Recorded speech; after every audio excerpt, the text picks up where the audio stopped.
This episode of Jim's Reinvention Revolution podcast is brought to you by MG Schlachter, a built environment and architectural consulting firm with an in-house production team. Delivering support services in the retail, hospitality, and residential sectors for leading brands worldwide, MG Schlachter is reinventing, something near and dear to my heart, of course, architectural support services. So look, let's say you're a worldwide fashion retailer and your new business plan calls for opening 450 new stores around the world this year. Or say you're an architecture firm and in order to grow, you need to staff up quickly to produce detailed drawing packages for your new winning project. Or dig this.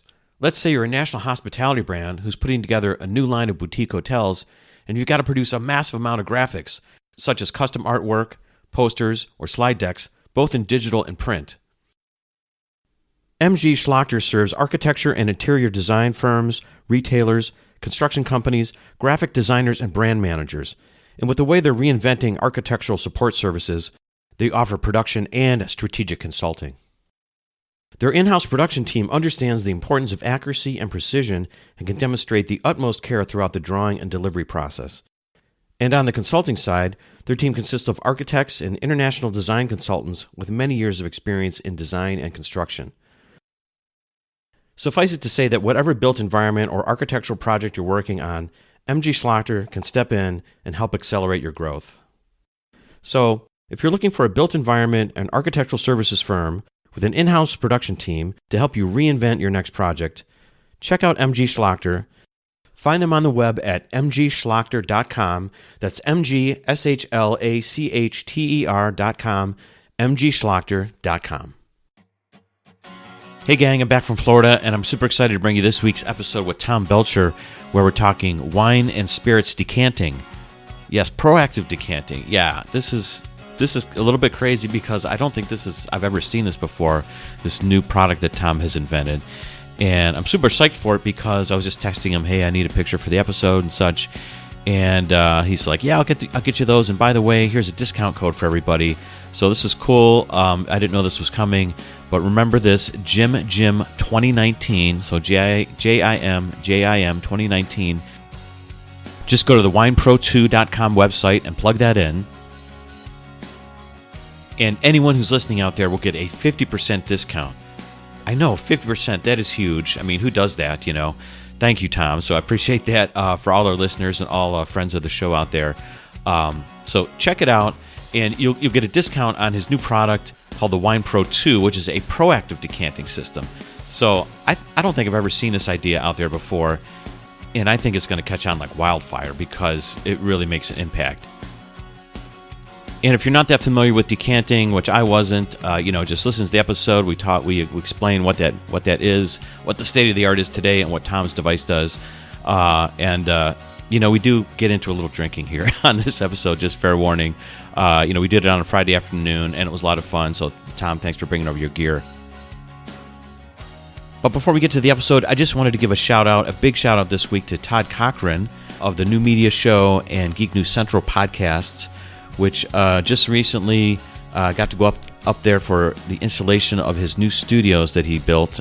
He's got a podcast studio, a videocast studio with a green screen, and a product demo studio, and they were all outfitted with Audimute sound control material, sound management materials, and the whole design of the studios, they were designed by my sponsor, MG Schlachter, Aya from MG Schlachter. It was an incredible project that I had the privilege to be part of. I was able to connect all these folks and kind of play out a vision that was in my mind, but these guys really are the stars of all this thing. They really put it together, and it's going to be a cool thing for the podcast scene, for content marketing, and for Audimute has been my client for a while. So it's just a fun project that I got to be involved in and do have some input on. But I just wanted to give a shout out to Todd because really Todd made it all happen, and feels so great about his new digs now and all the cool stuff that he's going to be producing out of those studios. So if you get a chance, if you don't know who Todd is, check out his podcast, Geek News Central, and the New Media Show he does with Rob Greenlee, who's now part of Libsyn. And of course, Todd is the CEO of Blueberry, and those two are podcast hosting companies, if you're not familiar with that. Anyways, just some interesting stuff on the geeky production side here, or some of the background stuff I do. But it was a fun thing because everybody was down at Podcast Movement recently in Orlando, and it was fun when we got back. I got to go up to the installation in Michigan and hang out and watch and see how it's done. Anyways, so just shout out to everybody again one more time. Thanks, guys. All right, well, it's time to get to this episode with Tom, so let's get right to it.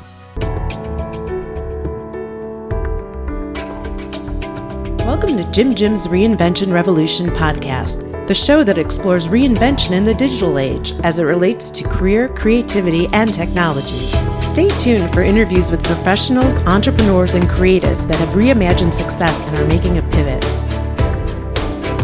If you'd like to listen to the entire back catalog, visit jimreinventionrevolution.com for instant access. And now, here's your host, Jim. All right, here we go.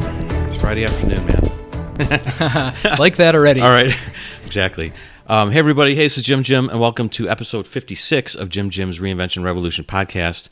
And I'm talking today with Tom Belcher, and we're going to be drinking wine and talking about wine decanting and maybe spirits and other things. So, Tom, welcome to the Reinvention Revolution. Great. I'm glad it's Friday. It sounds like a good day to start this kind of show. Yeah, and it's a little earlier in the day, but just because of the subject matter here today, we're going to have to start drinking early.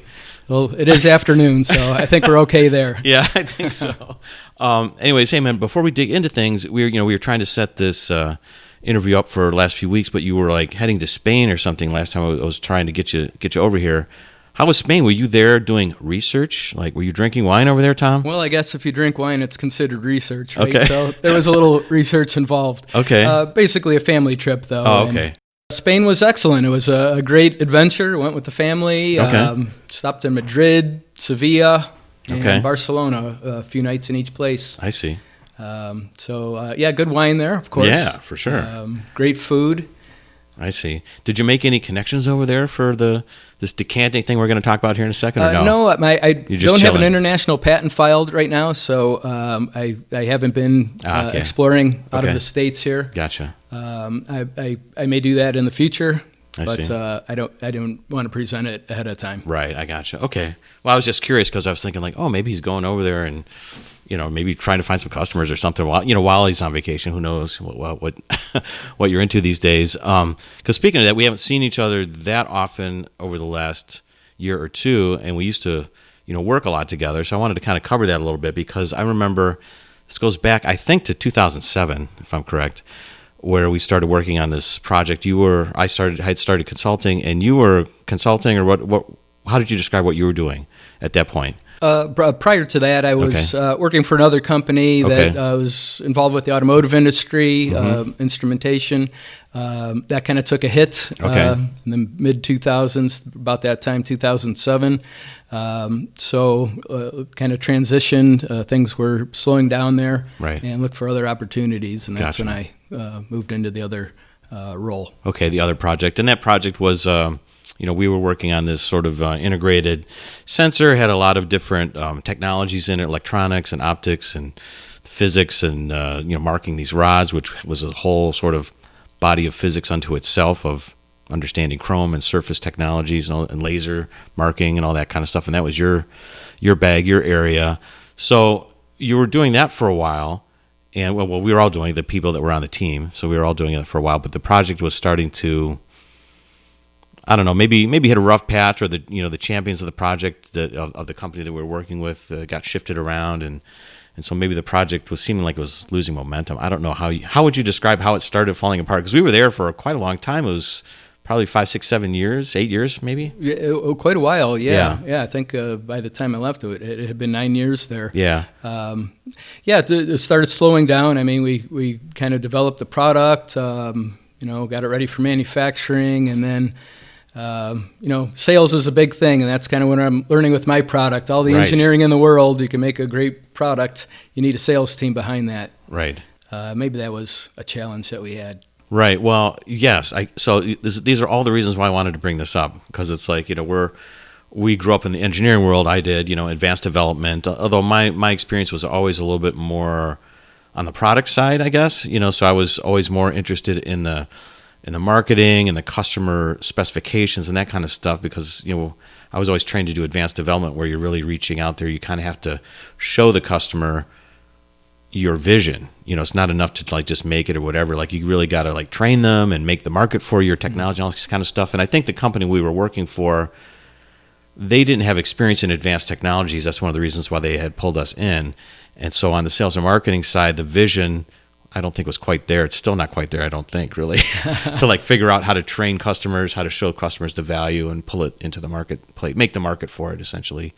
So it kind of stalled a little bit, and so we were all kind of got scattered at some point and went our separate ways on that particular project.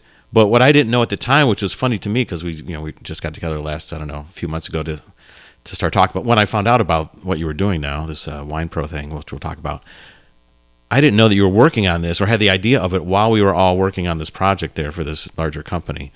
So, like, when did you really get this idea of, when did you figure out when did you think about wine decanting and how it related to the project that you were working on? This is the interesting part of the story. Well, yeah, certainly is. In the process that I was developing for the company, it was an oxidation process, which was occurring with this laser marking project.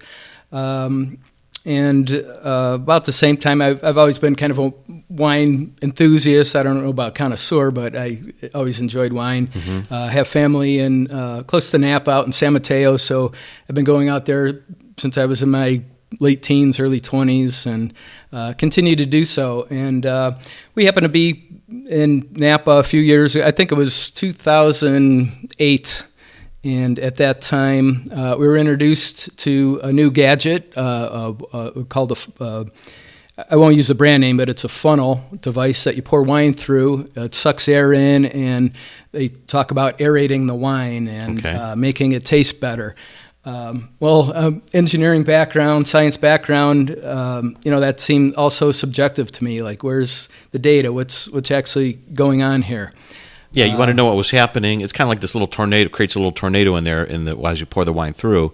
But you're like, what's really happening? Is this BS, or is there what's the physical property that makes this true, right? Exactly. And you go online, there's so many people just spouting things off so subjectively, how to make your wine taste great, but there's no data that backed up what it did or what was going on. Of course, we purchased one of these things, brought it home, and we're trying to convince ourselves it made the wine taste better. Right. Well, probably the more we had, the better it tasted. But it was always in the back of my mind what was going on there, what was measurable about this. Okay.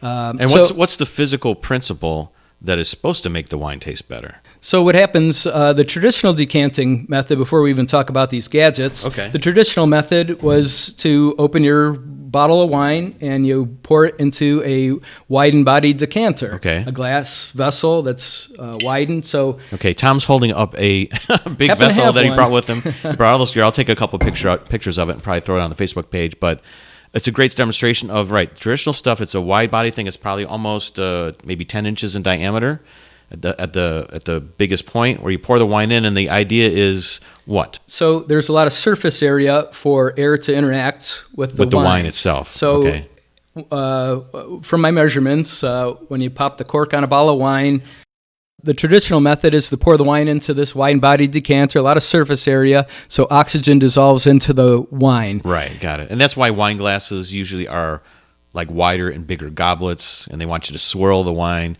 because that's all a part of the process of trying to, I guess, inject oxygen in there? Exactly. Okay. Yeah. All those things enhance the flavor or bring out the aromas, soften the tannins that are in red wines, things like that. But it's all due to the amount of oxygen that's being dissolved into the wine. Okay. So I never knew that for a long time. I mean, I know it now, but I never knew that's why you swirled wine and why they have these big goblets. It's really based on a physical process. I thought it was some just snooty tradition or whatever, Hold your finger up in the air. Right. So there's been this history out there. People know that this tends to make the wine taste better, but there wasn't maybe so much specific data or science behind it. So you didn't find much data out there when you started looking. So what was your next thought, I guess, about it? No. So, I started taking measurements, kind of brought the science to it. And back to the traditional method. Wait a second.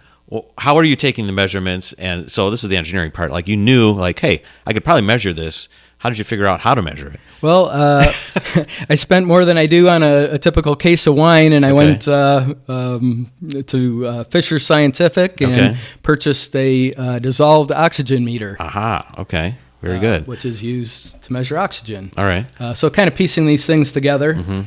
And the traditional method then to pour the wine in, and what the experts tell us, the sommeliers and the people that are really into wine, they say with the traditional method, pour your wine in there about 2 to 3 hours before dinner. I see. And over that 2 to 3 hour period, the aromas and flavors will come out of the wine, and that's the best time to drink it. I see. And it's really providing time for maybe some oxygen to diffuse into there, right? Exactly. Okay. So that's what I learned from my measurements then. That makes sense. And I've done that just on a regular bottle of wine. I don't really have a decanter here, but I know like if you open the bottle of wine, especially a Cabernet or something like that, just leave it open for an hour before you actually drink it. It actually does taste better to me. So it kind of works. So, all right. So you're doing that, and... So measurements then, what I measured, popping the cork and measuring it directly out of the bottle, it was about 25% dissolved oxygen in the wine. All right. When you go through the traditional process, over 2 to 3 hours, it would go up to 70 to 80% dissolved oxygen. And that's about the time frame that these wine experts are telling us the wine tastes the best, and the aromas and flavors are coming out of it. Okay. When it has 70 or 80% dissolved oxygen. Okay, wow. All right.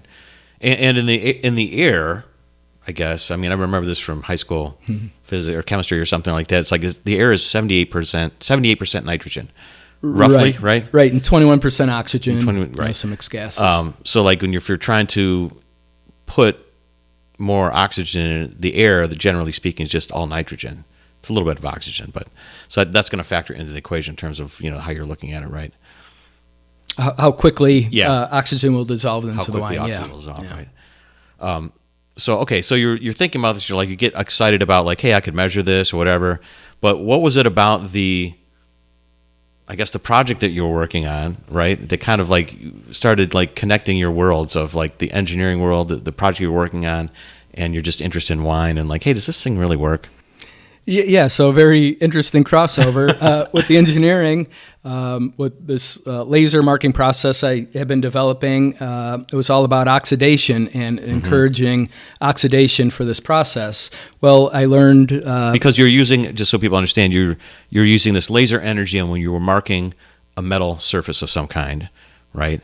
And you were trying to control the mark, like how dark or how light the mark was. And the oxidation process is key to figuring out how light or dark the mark is. Yes, that's correct. Good summary. Okay. And what I learned in that process was that by adding oxygen to the process, I was able to really increase this marking process to obtain this dark mark that we were after. Right, and you could speed it up. You could just have more control all of a sudden. You could speed up the process, slow it down, control the blackness of the mark or the darkness of the mark. Right, so you're like, oh, that's interesting. I can do this. So yeah, that was stored somewhere in the back of my mind. Right. And actually then I had went to see a patent attorney. Okay. When I was working for the company we mentioned, I, of course, working as a contractor, I signed a non-disclosure agreement, but after I had developed this process, I thought, well, is there, anything to this, anything that I could potentially patent or any IP on it? So I went to see a patent attorney, and that was the topic of conversation, this laser marking process. And, after reviewing my non-disclosure documents, basically came to the conclusion, well, I don't own any of that intellectual property. And sort of a afterthought, as I'm walking out the door, I'm like, by the way, I've been experimenting with oxygen on wine, and I could also use oxygen, this oxidation process, to control the decanting process. And that's what really opened the door. It was, okay. The light bulb went on, right? Yeah. Kind of a secondary story to where it began. So in the meantime, I had. So did you end up filing a patent like then around that time? I did on the wine process. That was in 2008. I filed my preliminary patent, and then 2009 followed up with the utility, and started the development. The initial models were pretty crude. Basically a can of oxygen and some tubing, and I was making a mess, blowing wine all over my family room table. Okay. All right, so the development started in 2009 then? 2008, yeah. 2008, okay. Mm-hmm.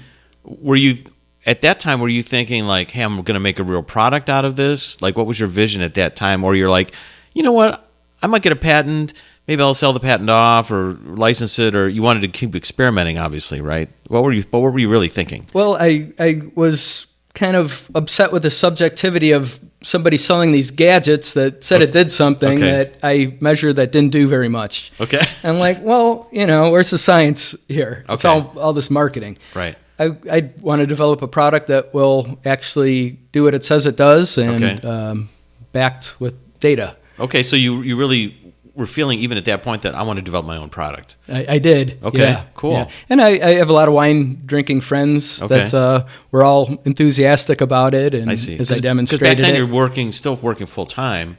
Really, that was my thinking about it. Like, like were you just like kind of just casually experimenting or thinking like, yeah, I'm going to do this, even though I still have this full time job. And at that point, the project was still rolling. So like I was curious as to like as the project started to slow down. How fast were you thinking about speeding up this other project? Yeah, that was a challenge. Or were you thinking about maybe quitting earlier and going for it? Not really. I was kind of a secondary project, and at the time, I was working long days, and it was quite a commute to where the lab was. So I didn't have much development time. I was kind of all on my own time on the side. It's hard to get things done like that. But I pursued. Actually, I'm looking at my dates. It was 2010 when I filed the preliminary. 2008 when I conceived it. It was 2010 when the preliminary was filed, and 11 with the utility. So over the years, just working on my side and with some outside help, coming up with prototypes and testing them out.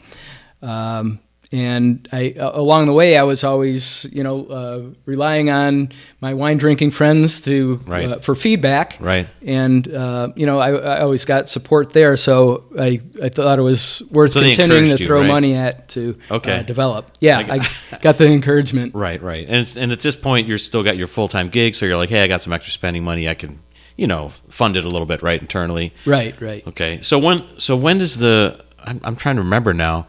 When did the project end for you? Like, what year was that? Like 2016, 17? Oh, gosh. Yeah, it had to be, probably 13, summer 13, or 16. 2016. Yeah, about 3 years ago. Yeah, because that was when, I think that's when the project was getting squirrely. I think that's when they started laying off people. I thought they were going to lay off everyone. I survived a little bit longer after that. Or the project survived a little bit longer after that. The project never really got cut. It's still not officially cut, I don't think. They're still selling this stuff. They call me every once in a while to do some work for them and, recalculate some things and stuff like that, which it's quite bizarre in a way how this whole thing worked. But that was when I got frustrated and I started traveling to Asia and like trying to change my life around a little bit because I thought, maybe this thing's just going to go south, and it's time for me to do something different anyways, So, all right, so obviously for you, the project officially gets cut, and it's like you got plenty of time on your hands now, I guess. Exactly. And you're faced with this decision of, well, I've been fooling around with this thing. Do I go all in on it or not? Like at that point in 2016, when it's like, okay, that's it. There's a clean cut here. There's a decision to be made. What were you thinking?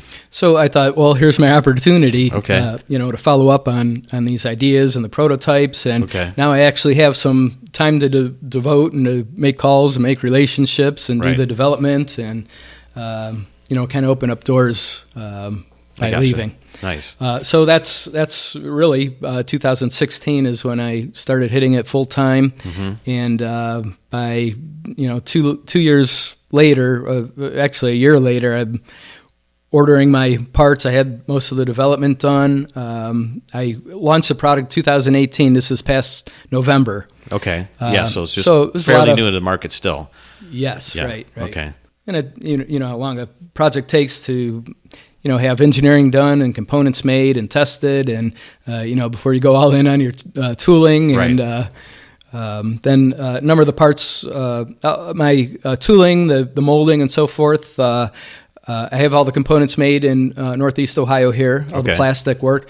A number of the metal components, though, I had to have made in China, overseas, and it took quite a while, for shipping to get things worked out and into place. Okay, so first of all, describe to everybody what this thing really is. Like, what are we talking about? What's the system?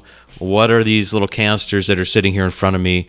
And it's got this shiny thing that's sitting over by you with this long sort of straw thing coming off of it.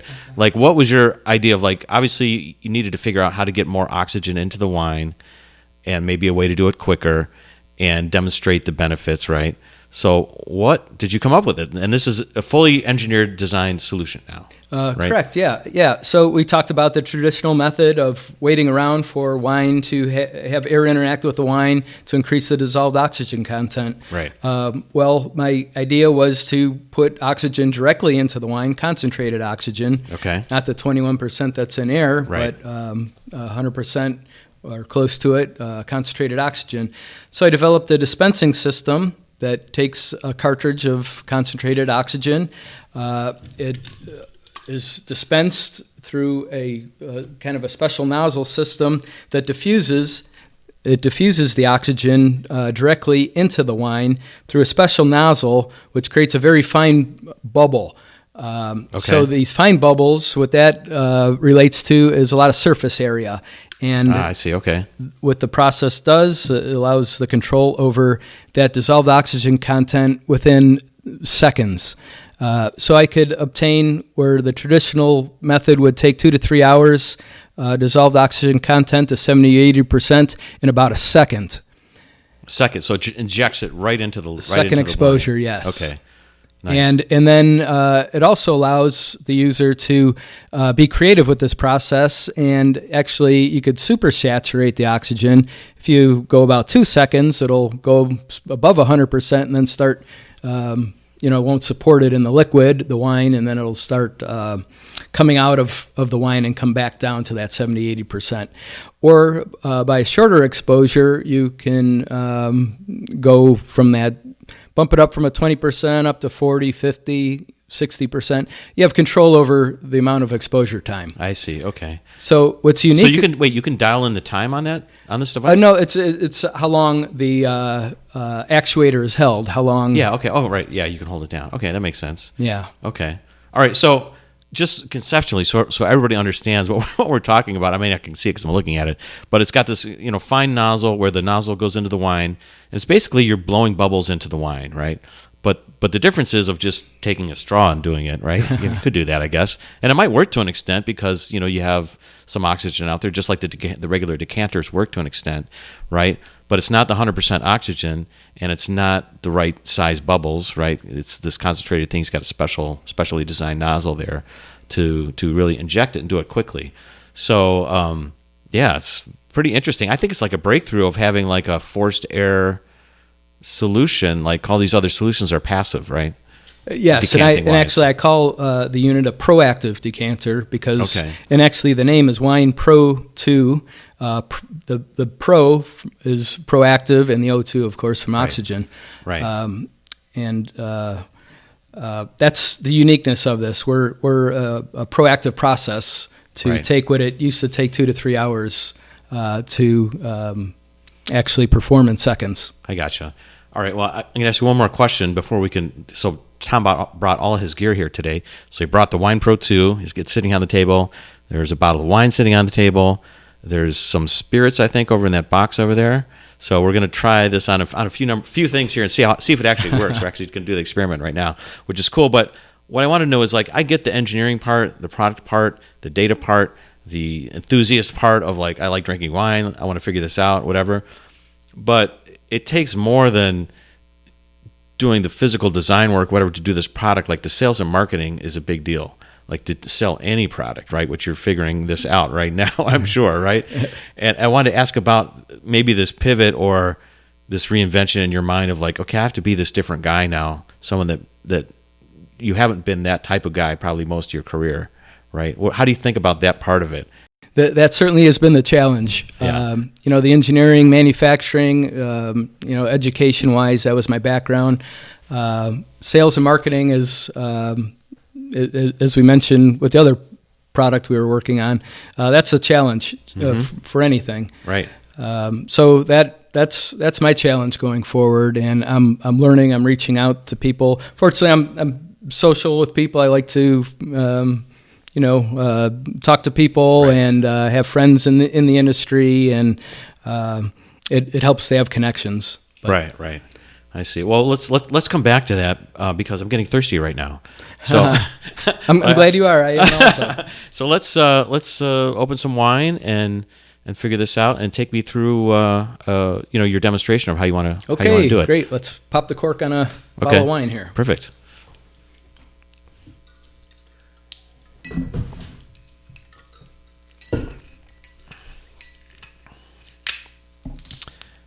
And what's this wine? Is this a particular wine that you like, or what is it? What is it? A nice Cabernet Sauvignon. Okay. It's actually a blend. It's mostly Cab. It has some Merlot, Malbec, Petit Verdot in it. It's a heavy dark red wine. Okay.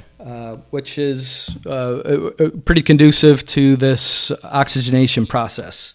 Yeah, I was just thinking about that. I mainly drink red wines. That's what I like. But does this oxygenation process work on all wines, white wines? Like, where is it most notable? It's most notable on a red, a heavy red. Okay.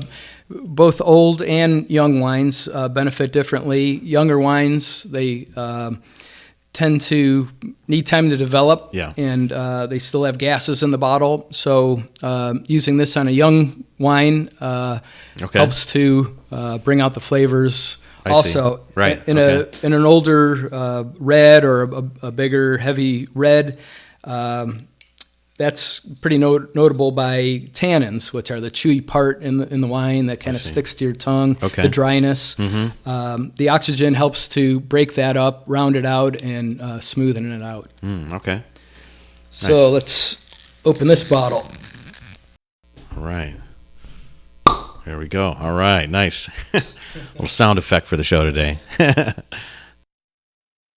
So I have a couple of glasses here. Actually, we'll start with two each. Okay. And we'll do a side by side, kind of a before and after. Yeah. Sorry. Stay close to the mic there. It's be trickier now that we're moving around. Yeah. But, let me pour them here, and I'll pass them around. Okay. All right. So there's one. So we're going to do some before and afters, or A/B kind of testing, right? Yes. Okay. All right. So I got my two. Sorry, people that are listening out there, if you're jealous from hearing that gurgling, It's Friday afternoon here, about 3 o'clock, so, it's all right. It's the end of the week. We're due. Okay, so here's the device. I have the oxygen is loaded into the dispensing unit. Okay. The nozzle retracts from the body out into a user position, and this is actually just inserted right into the glass. The entire pathway that discharges the oxygen through this special nozzle is all food grade. All the metal is 3/16 stainless. It's just like your typical silverware would be.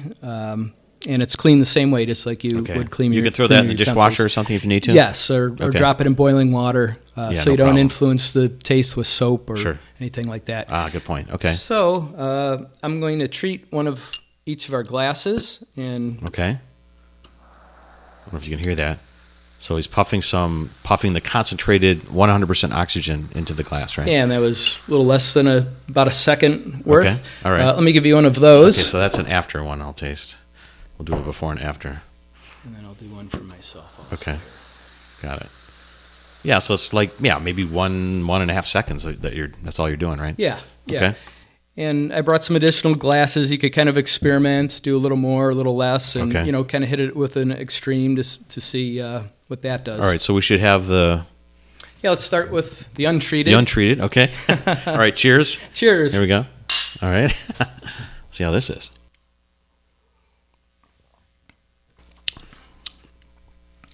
Oh, that's good. Yeah. Yeah, it's a little bit dry aftertaste. This is the exact kind of wine I like, so it's good. And it's a good, it's perfect. Perfect. Wrong pipe. Yeah. I gotcha. This was actually some wine that I used at a recent wine festival that I went to pour to do demonstrations. Okay. And so I don't know how to describe wine, but it's a Cabernet. It tastes like a kind of a Cabernet to me.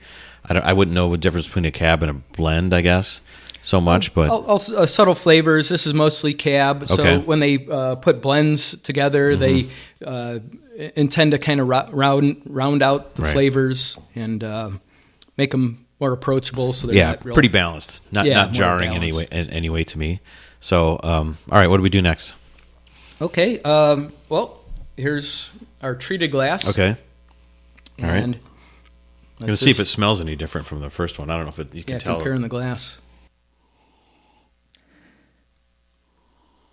Not really a big difference. All right, let me try this. No, they both smell very good.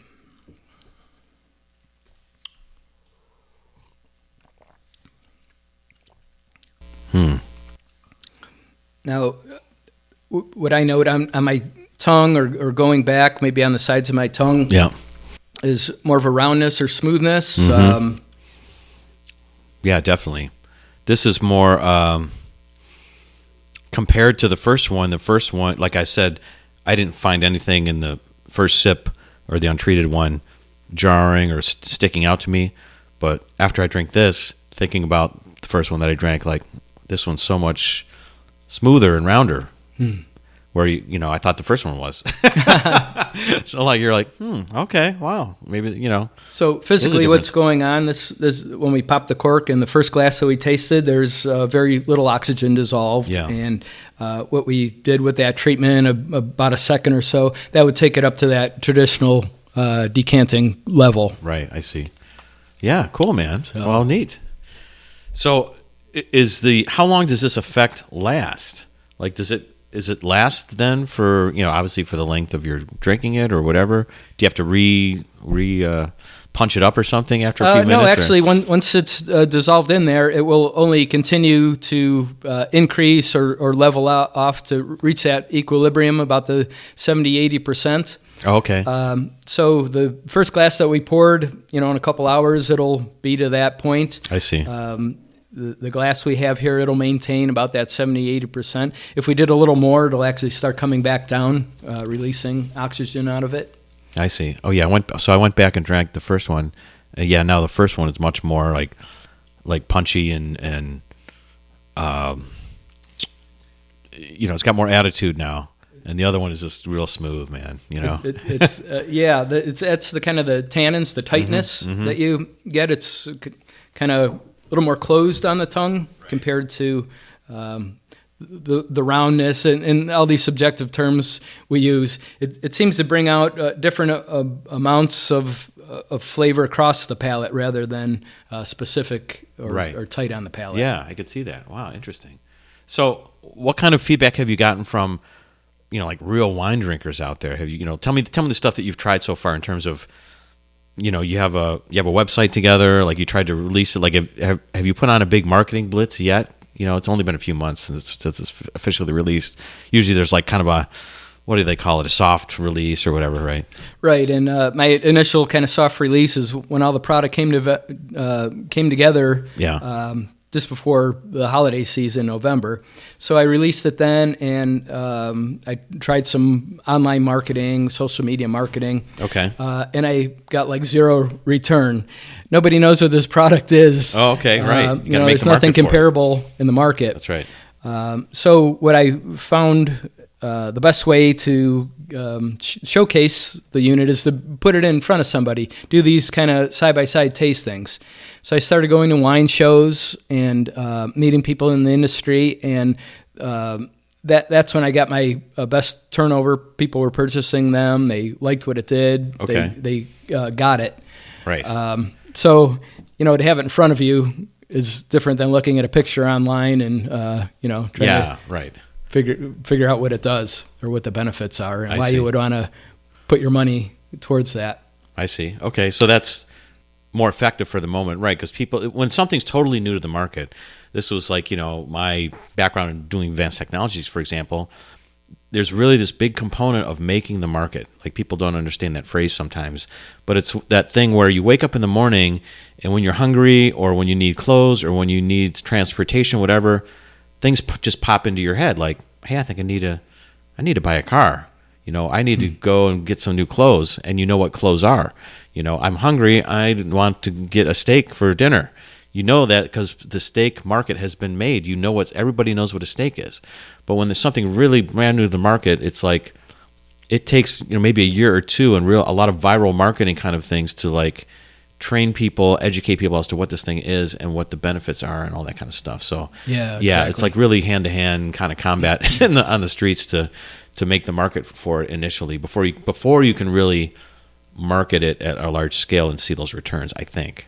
Right. That's what I'm experiencing, yeah. And I'm fortunate. I know people in the industry that sell wine and go around. They have customers that are showcasing it, and that's where I'm getting, kind of my most returns when somebody could experience what it does. Right. Yeah, interesting. Okay, and I was fascinated. I think when we first reconnected a few months ago, you were talking about you were going down to New Orleans, I think, to some show down there. Yes, so interesting enough, and you could tell by the name of the product, the WinePro2, it was all developed for the wine industry. Around wine, right. And that was my background and what I followed up. After I released the unit, I got it into the hands of a bar professional, a mixologist, and he started using it with dark liquors. I see, yeah. Scotch, bourbons, aged tequilas and dark rums. Mm-hmm. It turns out it's very noticeable, or much more noticeable on these dark liquors. Oh, okay. As much or greater than on the wines. So that opened a whole another market that I wasn't expecting. Right. Otherwise, I would have called it something else besides the WinePro2. Right, the Spirits Pro or whatever. Who knows? So yeah, we did a show down in New Orleans. There's a New Orleans Bourbon Festival. It was in March.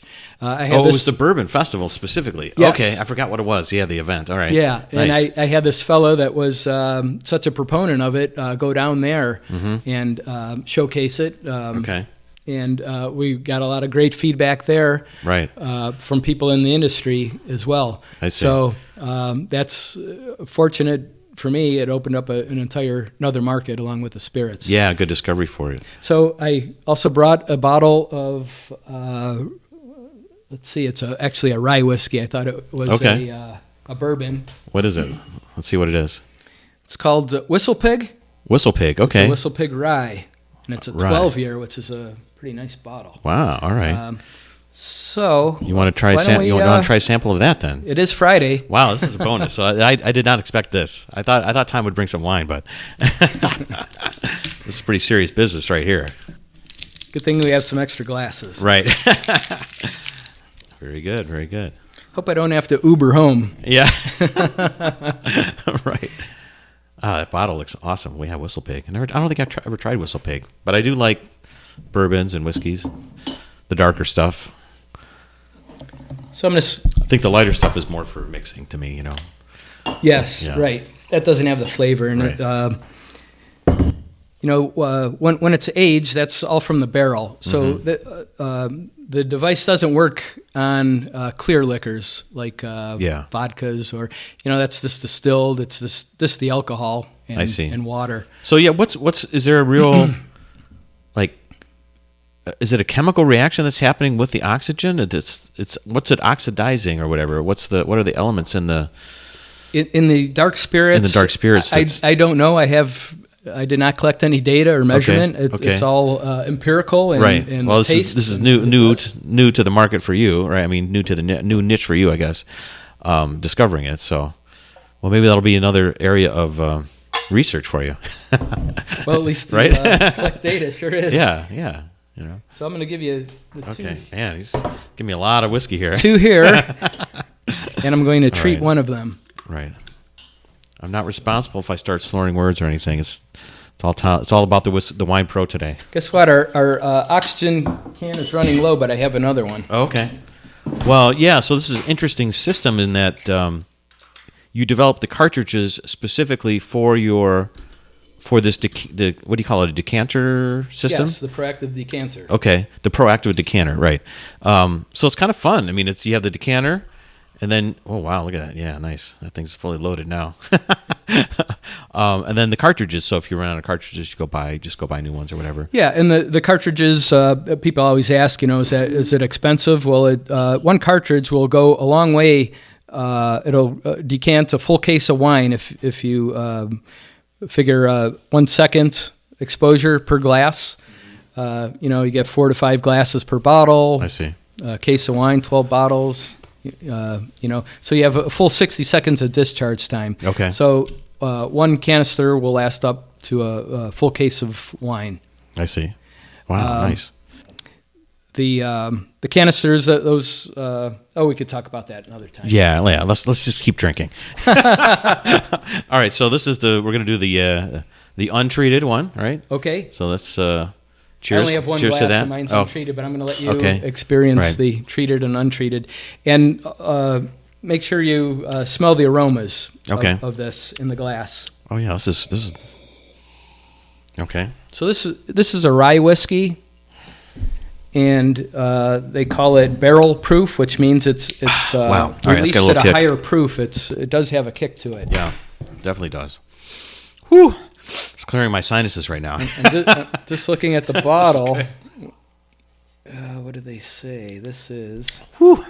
Okay, Whistle Pig, wow. Hello. Oh, it's 86 proof. I thought it may be higher, but maybe it's not. There's definitely more aroma that you can smell right off the bat. Isn't that something? Yeah. And that's... On the treated one.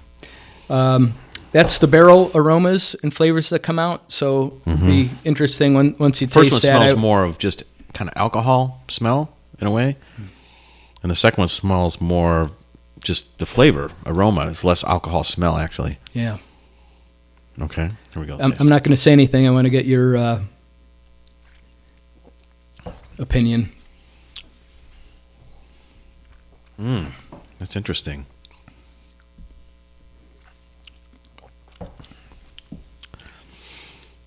Wow. You know what? That really that's a little scary. You know why? Because I mean, when you let me try the first one again.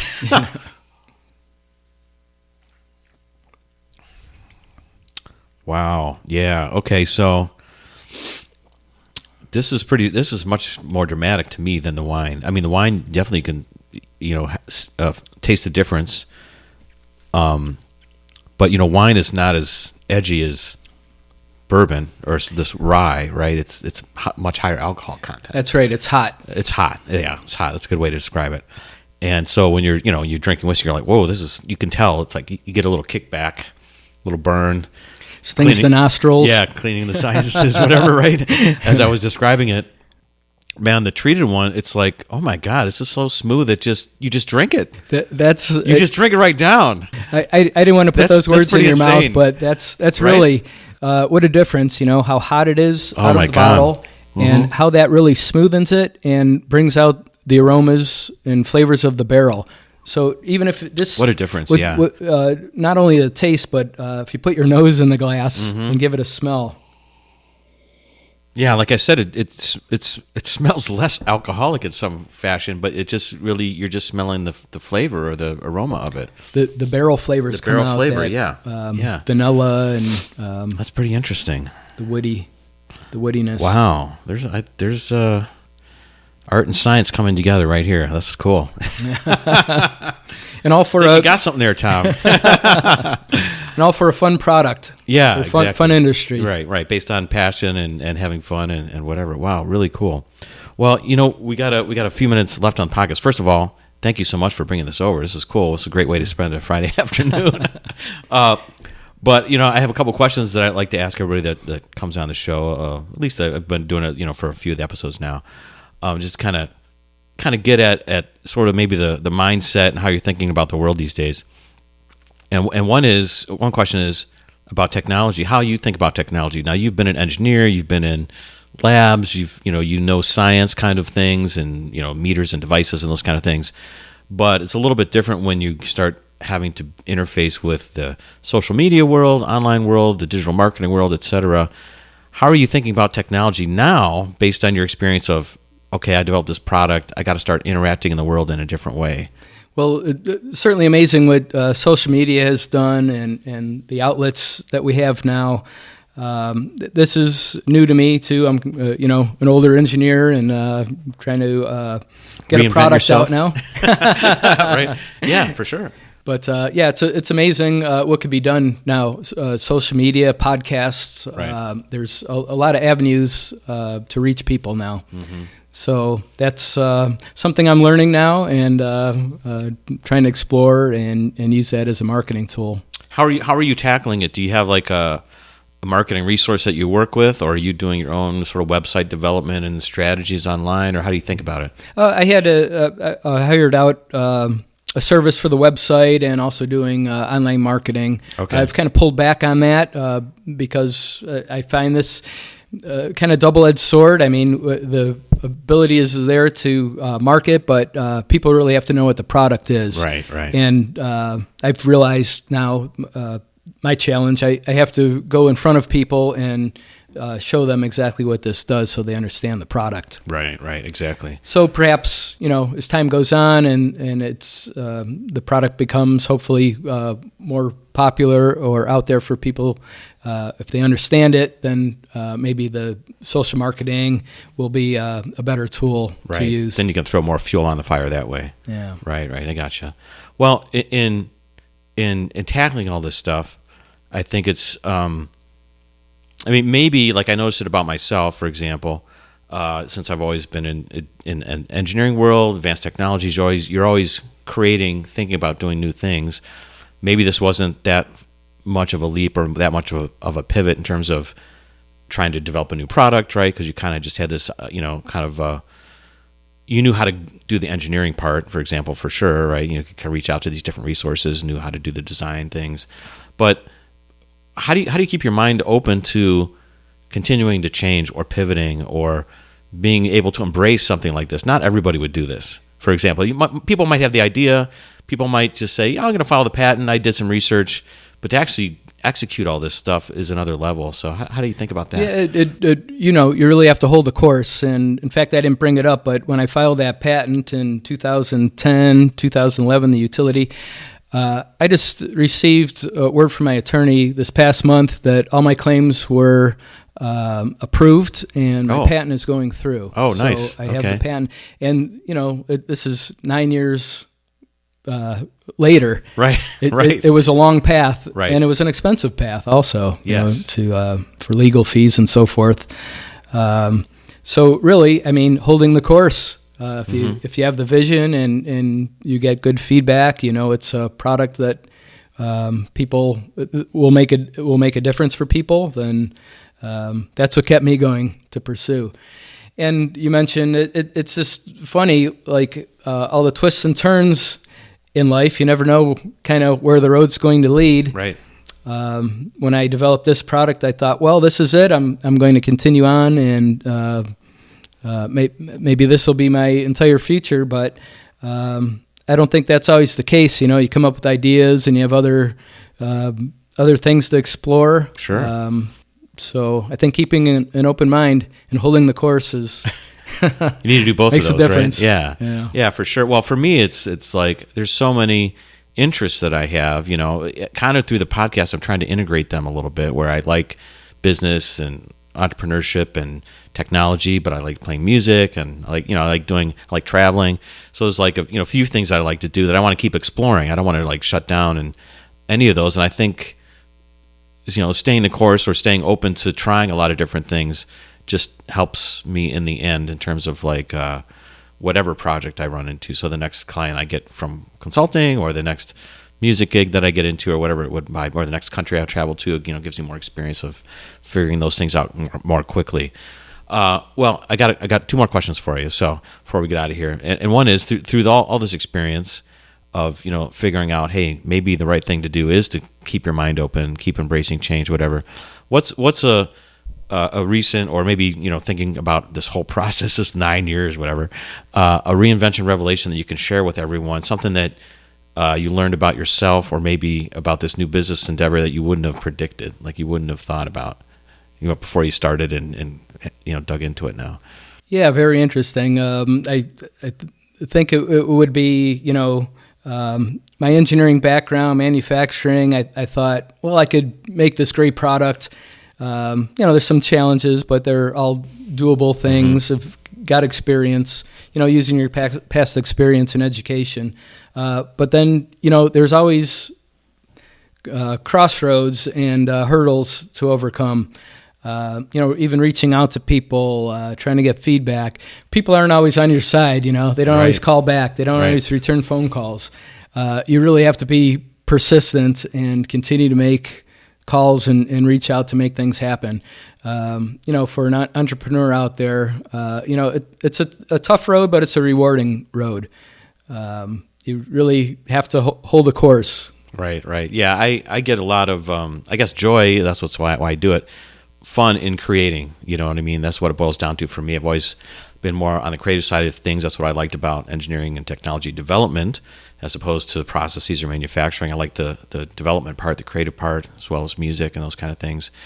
And it's, when you start to see your vision come to fruition, it's like, this is fun. It's you knowing that it's something that you dreamed up and that someone else has experienced it, and they're getting joy out of it, and they're like, wow, you blew someone's mind. That's pretty cool stuff. Rewarding. Right? It's rewarding, So, okay, I got one final question for you that I've started to ask the last couple shows of people, and that is, what are you feeling urgent about? I feel that there's so many things swirling out there that I'd like to learn about or get involved in, or maybe I should be moving faster on, or something. Like, is there something you're feeling more urgent about these days? I am, and you know what it is? It's health. Okay. It's being healthy, eating healthy, maintaining a healthy lifestyle. Okay. Amidst the wine tastings and so forth. Yeah, right. I mean, we want to be able to experience all these wonderful things ahead of us. Right. And being healthy is a part of it. For sure. So I try to eat very healthy. I try to watch what I eat, and also try to lead a healthy lifestyle. Right. Well, that's a good point, especially like, as we're getting older, we're probably around the same age, I think about that too for myself, but that's a great thing to have at the top of your mind, though. I like that.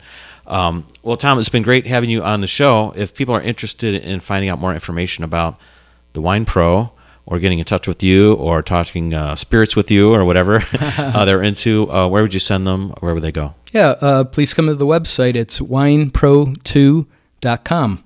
Okay. All right. Thanks so much. All right. Thank you. All right. And don't forget, Tom has put together a discount code for Jim's Reinvention Revolution podcast listeners. It's Jim 2019.